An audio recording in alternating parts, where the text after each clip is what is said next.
రాధా గాయత్రి తల్లిదండ్రులు ఏపీ హోంమంత్రి వంగలపూడి అనితను కలిశారు. ముస్సోరిలో తన కూతురు అనుమానాస్పద మృతి, అల్లుడు శ్రీచరణ్ ప్రవర్తనపై రాధా గాయత్రి తల్లిదండ్రులు సుధాకర్, సత్యవతులు పలు అనుమానాలను వ్యక్తం చేసినట్లు హోంమంత్రి తెలిపారు.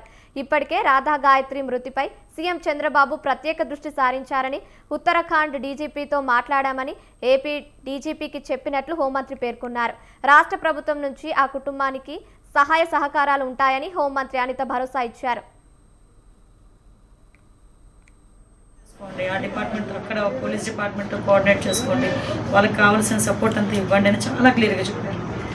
ఎస్పెషల్ అదే మీకు ఒకసారి కన్వే చేద్దాము. మళ్ళీ మీరు నా దగ్గరికి రావడం కన్నా ఇక్కడికి సిపి ఆఫీస్ అంటే ఇది అఫీషియల్ కాబట్టి నేను ఉదయం పల్లాశ్రీని గారితో కూడా నేను మాట్లాడాను.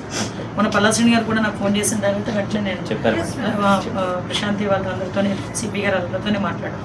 సరికి కూడా తెచ్చుకోలేనండి, కానీ అలాంటి పిల్లలకు న్యాయం ఎగ్జాక్ట్లీ అమ్మ. నేను మీకు మాటకి నేను ఎంత కష్టపడినారు రాదండి. 27 సంవత్సరాలు పెంచు, 14 సంవత్సరాలు చక్కగా